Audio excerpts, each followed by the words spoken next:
weekend's football games made headlines for reasons other than the wins and losses. NFL teams took strong stances during the national anthem, linking arms or taking a knee. These protests drawing inspiration from Colin Kaepernick, who sat and kneeled during the anthem in the preseason games. Joining me now, the host and managing editor at News 1 Now, Roland Martin, and MSNBC contributor and sports columnist at the Daily News, Mike Lupica. Good to see both of you. Roland, this has turned into a kind of a vigorous national debate. What do you make of it?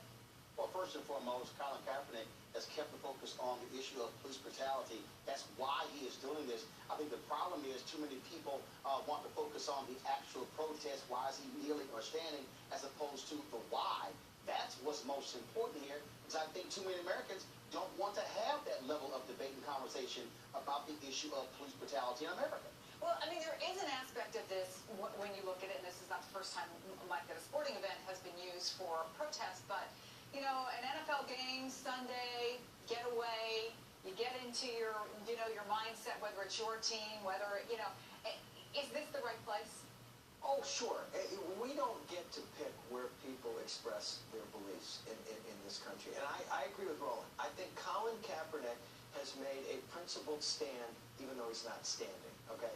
The problem is, I think a lot of these young men who are now joining this are sort of starting to treat it like it's the ice bucket challenge, and they think that this is something cool to do. One of the players who took a knee yesterday said, well, it's about injustice. Okay, but what are we going to do about injustice? I recall a famous story about a screenwriter and a producer were in Hollywood one day, and the guy says, I've got an idea for you. And the writer says, okay. The guy says, World War II. And the writer says, what about World War II? And he says, hey, you're the writer. So we have to expand this conversation. But Chris, the problem is, every time we have a conversation about race in this country, it gets complicated and loud and contentious and even sometimes naive. Except one thing, Mike, except one thing. First of all, I spent a couple weeks ago, I talked to Colin Kaepernick over the weekend when I saw Doug Baldwin talk about this protest the Seahawks were going to do. I tweeted, I said, dude, you need to explain what this is. Doug and I actually communicated via text message. And so I think first and foremost, a lot of these players, enlightenment is first. And so what often happens is we go, well, what's the plan? What are you going to do? Well, first of all, I think you have to be enlightened to what the issue is. And I'm not comparing Kaepernick and Dr. King, but Kaepernick is 28. MLK was 25 when he got involved in the Montgomery bus boycott. And so I think now what you're seeing is guys go to the next step. Now we're not being enlightened.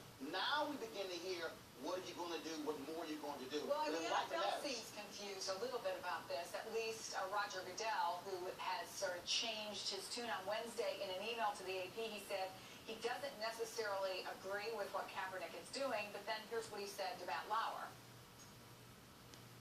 Listen, I support our players speaking out on issues that they think need to be changed in our society. I think when our players speak out and they feel strongly and passionate about something, I think it's a good thing for us. This step by Goodell, what's the NFL's role in all of this, Mike? Well, they won't like this at the moment they start to think it's bad for business, okay? Because the NFL is like most people I've ever encountered in sports. When they say it's not about the money, it's always about the money. So when they don't like the optics of this, and I don't know where we're going. I'm trying to focus my attention on Colin Kaepernick. And I was glad that what we saw yesterday was dignified on both sides of this issue. I think Roland will agree with me because, Chris, guess what?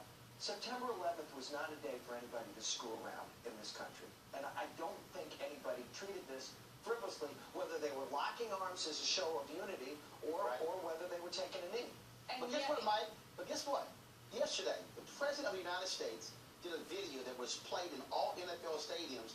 And in some of those stadiums, the President was booed when he was talking about unity. So every politician was booed, pretty much, right? No.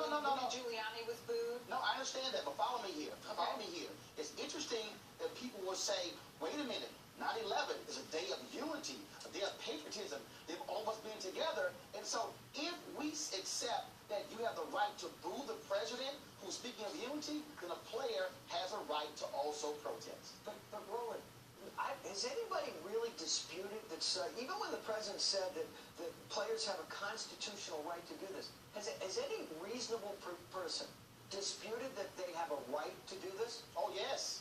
Oh, yes. My goodness. I mean, I've been engaged with people for the past 2 weeks. I was battling model K she even said, you can do whatever you want, but not on this Yeah, day. she tweeted about it, and let me just play really quickly, and my producer is going to really have an aneurysm in the control room, but let me play what Donald Trump had to say about all this. We don't have it? Do I have the verbatim here? I don't. Okay, but Chris, it's ironic that a guy who he talks... basically doubled down, Wow. saying that those who are protesting should find other countries to live in. Yeah, Wow. but this is a president, this is a guy running for president who says that we have to make America great again, and gave the darkest acceptance speech I've ever heard in Cleveland, and now he's going to be upset because Colin Kaepernick is upset about stuff in America? And I'm confused. You want to be the president of the United States, and if you win, you will swear to hold and protect the Constitution of the United States, foreign and protect it from foreign and domestic, when the very Constitution is the First Amendment for a reason. And so now you're saying get out of the country. So what? They got to get out. Muslims can't come in. Man, come on. Roland, Mike, a provocative and good conversation. Thank you both guys. Thank you so Thanks a lot. much.